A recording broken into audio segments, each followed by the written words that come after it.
حي على الفلاح.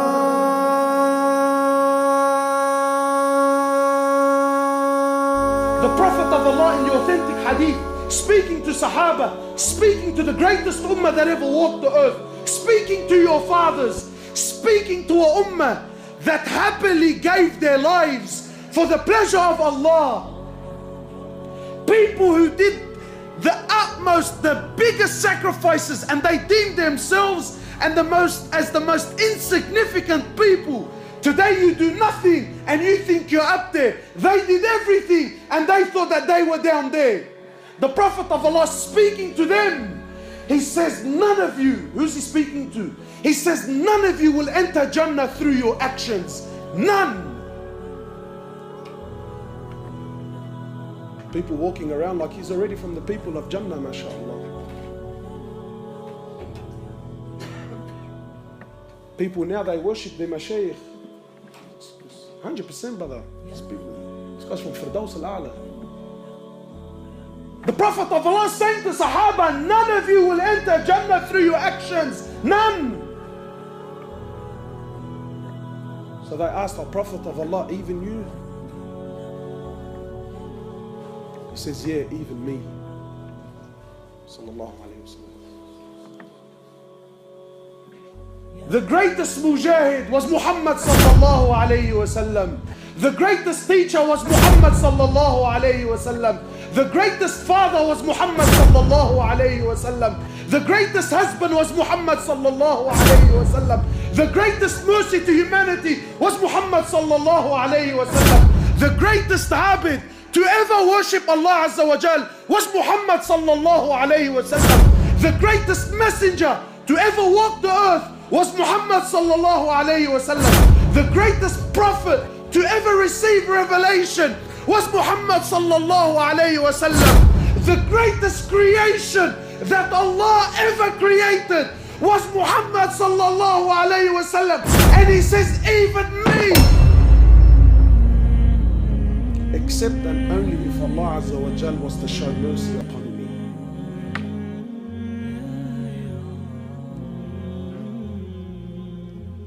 Even me. People walking around like there's something.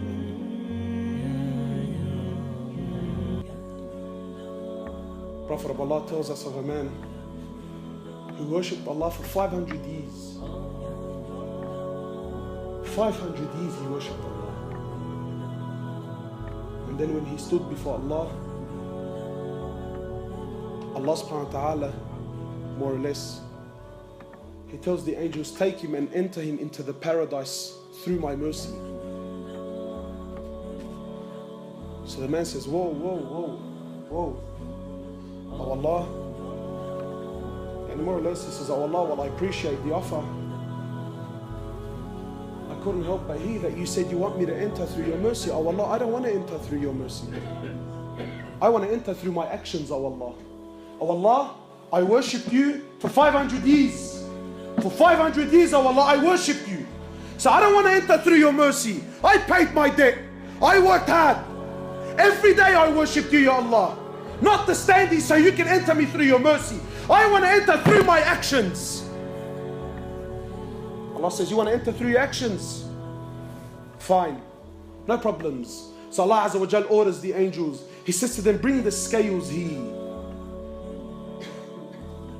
He says, put the man's 500 years of worship on one end of the scale. And just put the blessing that I gave him, the ni'mah that I gave him, to be able to see with his eyes, just that, nothing more, nothing more. Just put the blessing that I gave him to be able to see with his eyes, put that on the other end of the scale. Just the blessing to be able to see outweighed 500 years of worship. So Allah says to the angels, take him and throw him into the hellfire.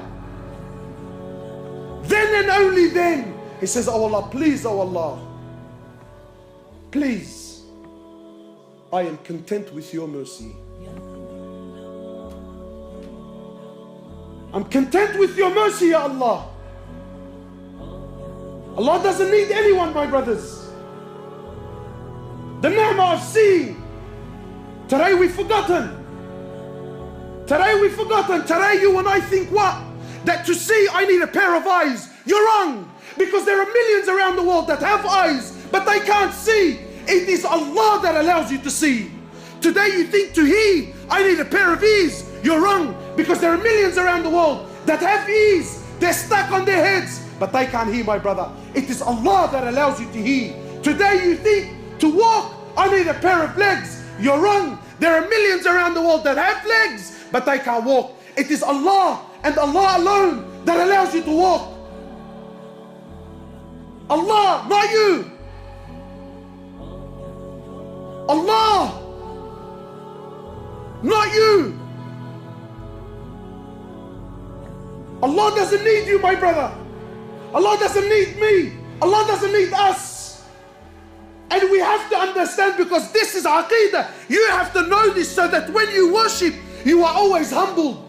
When you worship Him, you never have pride. When you worship Him, you never have arrogance. Because you know, at any given point in time, I am where I am only through His mercy. Only through His rahmah, I am where I am. Not because of your own actions. And to know with depth, with yaqeen, with certainty, that Allah, the King of Kings, doesn't need anyone. He doesn't need anyone, my brothers. Wallahi, everything you see around you, everything. Today, the Muslims have so much fear in their hearts. Fear. Fear of the kuffar, fear of the West, fear of laws, fear of regulations, fear of this and fear of that. But to know that Allah Azza wa Jal is not in need. Wallahi, my brothers, wallahi, I take an oath by Allah. You have to come to terms. You have to come to believe with certainty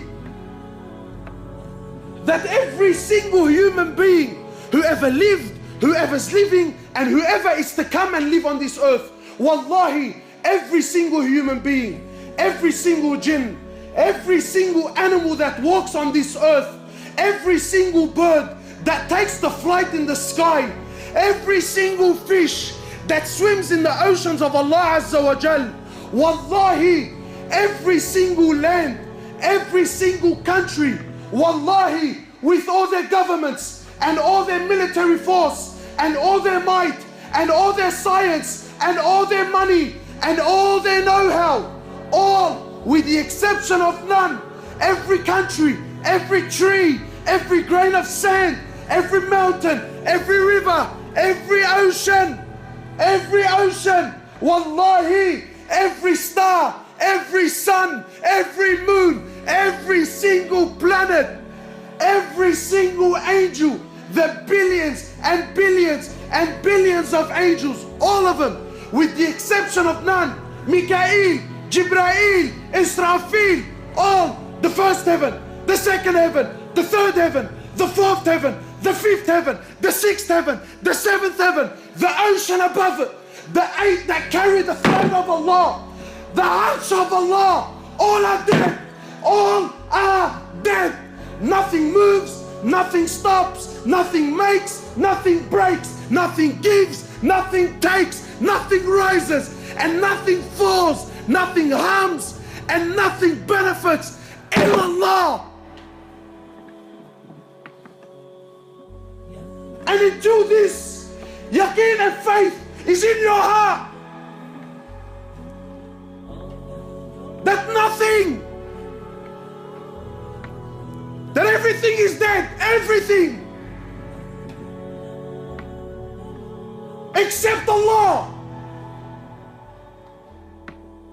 Allah doesn't need anything, anyone. No prophet, no angels, no jinn, no ins. We need Him. He's Al-Hayyul Qayyum. He's the ever-living. So you might say, brother, I'm alive. What's so special about that? I'm living. Yeah, but your living is dependent on His existence.